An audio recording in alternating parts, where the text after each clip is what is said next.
วัสดีครับพี่น้องชาวเมล็ดพันธุ์ที่รักทุกท่านครับวันนี้ผมนั่งอยู่กับคุณดาราและก็คุณเพชรสมรนะครับพี่น้องจากประเทศลาวซึ่งไปอยู่ที่ฝรั่งเศสมากกว่า50ปีและผมไปเจอพวกเขาที่นั่นเมื่อตอนที่ไปเยี่ยมนะครับพี่น้องของเราที่ยุโรปเมื่อเดือนพฤษภาที่ผ่านมาแล้วก็ช่วงที่ผ่านมานี้ทั้งสองท่านนี้ก็เดินทางกลับประเทศลาวไปเยี่ยมเยียนญาติมิตรที่อยู่ที่นั่นแล้วก็ถือโอกาสมาเยี่ยมเยียนผมนะครับเยี่ยมเยียนคริสตจักรของเราแล้วก็มาอยู่ที่บ้านของผมนะครับเป็นเวลา2 สัปดาห์ระหว่างที่อยู่ที่นี่ทั้งคุณ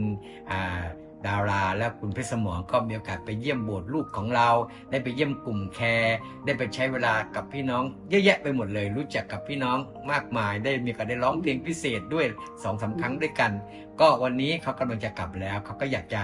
ขอบคุณพระเจ้าสุภพรที่ได้รับจากการมาอยู่ที่คริสตจักรเมล็ดพันธุ์ของเราขอเรียนเชิญคุณดาราก่อนเลยครับเชิญครับมีพระพรอะไรบ้างครับคุณดาราขอบคุณมากเพื่อมาให้เสียเวลาดาราโก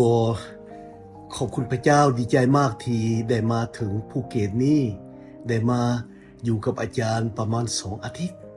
แล้วพระพรก็ได้รับอย่างมากมายคือทำอิฐก็ได้เรียนเรื่องของพระเจ้าได้เรียนในชีวิตของอาจารย์สังเกตเบิ่งว่าอาจารย์รับใช้พระเจ้าอย่างใดใช้ชีวิตอย่างใดรวมกับพี่น้องในคริสตจักรตัวที่2ก็ได้รับพระพรจากพี่น้องในการต้อนรับในความรักของพี่น้องที่มีต่อพวกเราทั้ง2 คนดาราและเพชรสมรเหมือนดังอาจารย์ได้ว่าพวกเราก็มีโอกาสได้ฟังพระคำของพระเจ้าได้นมัสการพระเจ้าได้สรรเสริญพระเจ้าและดาราก็ได้มีโอกาสร้องเพลงของดาราเองในคริสตจักรของพระเจ้าและก็ได้เรียนกับอาจารย์ก็ได้เรียนกับคริสตจักรเช่นเดียวกันในการเยี่ยมยามพี่น้องหรือไปโบสถ์หลายโบสถ์อาจจะเป็นโบสถ์ที่อยู่โรงแรมหรือโบสถ์ที่ของอาจารย์ต่อแล้วก็ได้ร่วมกับอาจารย์สวัสดิ์เหมือนกันในนาทีสุดท้ายและกลุ่มแค่ทุกอาทิตย์ที่ดาราเพชรสมรอยู่ที่นี่โอ้พระพรของพระเจ้าขอบคุณไม่เคยประสบประการมาก่อนเลยพระพรดังนี้แล้วก็ดีอกดีใจอาเมนอาเมนสำหรับคุณเพชรสมรครับอะไรที่ประทับใจที่สุดที่มาอยู่ที่นี่2 สัปดาห์ครับคุณเพชรสมรสบายดีพี่น้องสวัสดีขอบคุณพระเจ้าเนาะที่ได้ประทับใจที่สุดก็ได้มาอยู่กับอาจารย์กุ้งอาจารย์ใหญ่มีความสุขมากพระเจ้าก็ได้อวยพรอาจารย์กุ้งก็ได้แบ่งปันถึงเรื่องการรับใช้พระเจ้าอาจารย์ใหญ่ก็เช่นเดียวกันและคริสตจักรก็ได้แบ่งปันได้รับพระพรของพระเจ้าผ่านทางการสรรเสริญพระเจ้าเห็นคนคนสรรเสริญพระเจ้ามวลที่สุดและก็กลุ่มแค่ก็เช่นเดียวกันกลุ่มแค่ก็ได้มีการแบ่งปันเกี่ยวกับคำพยานชีวิตก็เห็นว่าพี่น้องอยู่ที่นี่ก็ได้มีประสบการณ์กับพระเจ้าและพระเจ้าก็ได้อวยพรพี่น้องและพระเจ้าก็ได้อวยพรพวกเรา2 คนเช่นเดียวกันที่ได้รับพระพรจากคริสตจักรเมล็ดพันธุ์อยู่ภูเก็ตขอบคุณพระเจ้าขอพระเจ้าอวยพรพี่น้องเป็นพรพิเศษที่พระเจ้าได้ประทานให้เราได้มาพบกันได้มาเจอกันขอบคุณพระเจ้าขอพระเจ้าอวยพรครับผมคุณดาราและคุณเพชรสมรครับหลังจากที่กลับไปจากประเทศไทยจากภูเก็ตไปที่เมืองลีอองที่ฝรั่งเศสแล้วคุณดาราและคุณเพชรสมรมีนิมิตหรือมีเป้าหมายในการจะรับใช้พระเจ้ากับพี่น้องคนลาวที่เมืองลีอองอย่างไรบ้างครับเชิญคุณดาราก่อนครับดาราก็บอกอยากพูดเรื่องกับพระเจ้าอวยพรมากมายอยู่ที่นี่และจำเป็นต้องกลับเพราะมีแนวคิดมีวิชั่นที่พระเจ้าประทานให้ต้องเอาพระพรนำพระพรที่ได้รับที่นี่กับประเทศฝรั่งเศสเพื่อจะได้สร้างคริสตจักรของพระเจ้าอยู่ที่นั่นคริสตจักรของพระเจ้าดาราไม่หมายความว่าคริสตจักรที่เป็นอาคารนะเป็นคริสตจักรที่เป็นในชีวิตของคนผู้ที่เชื่อพระเจ้าเพื่อจะได้หลังจากรับพระพรแล้วแบ่งปันพระพรกับเขาเพื่อจะได้นำเขาสอนเขาในการรับใช้พระเจ้า และมีบทเรียนที่จะไปถ่ายทอด ที่อาจารย์ได้ถ่ายทอดให้แก่ผมจะถ่ายทอดให้แก่คนอื่นด้วย แล้วก็จะสั่งคริสตจักรที่เป็นคนอยู่ที่นั่น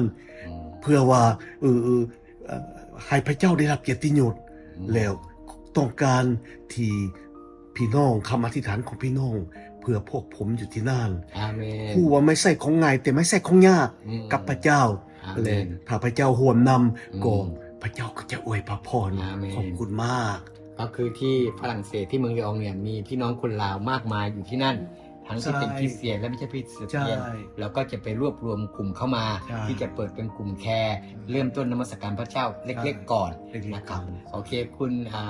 เพชรสมรมีเรื่องอะไรจะเพิ่มเติมเรื่องนี้นะครับ คุณเพชรสมรก็ยินดีและจะกลับไปจะนำอภพรที่ได้รับพระพรจากที่นี่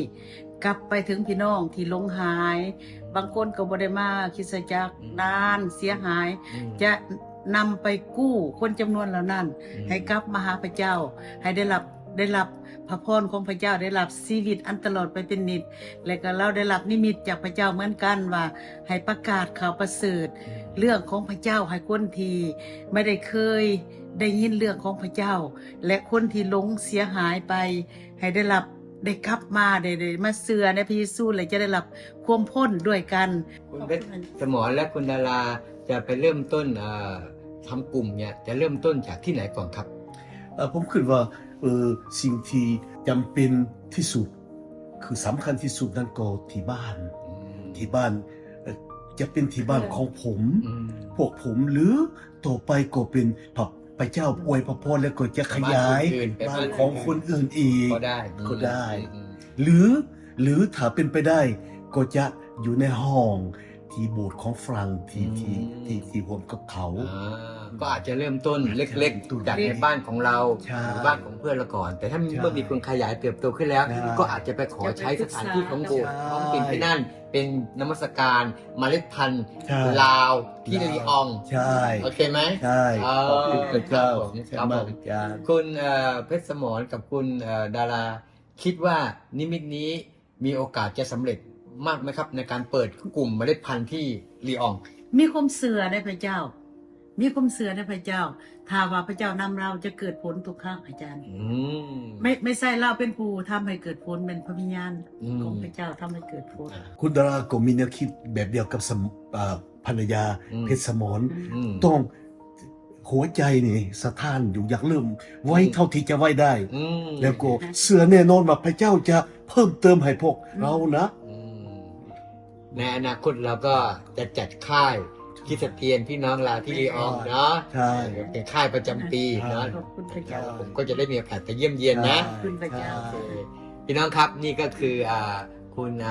เพชรสมรนะคุณดารานะครับอายุมากแล้วนะครับเนี่ยคุณดารานี่70 กว่าแล้ว แต่ว่า 70 กว่าแล้วก็ยังรับใช้พระเจ้าได้เขาบอกว่าอายุ 70 แล้วไม่รับใช้ใครที่บอกว่าอายุมากแล้วจะเกษียณเนี่ยไม่เกษียณ นายหัวใจยังดุมหัวใจยังดุมนะตุ้ม เดี๋ยว แก่แต่หัวใจ พี่น้อง ยัง ดูซิเขาจะไปเริ่มรับใช้พระเจ้าที่ลีอองเมื่ออายุ 70 ปี อืม ทีนี้เมื่อเขาจะไปเราก็อยากให้เขาไปอย่างถูกต้อง เราก็เลยจะมอบ พระเจ้า ใบประกาศนะครับใบแต่งตั้ง พระเจ้า ที่จะให้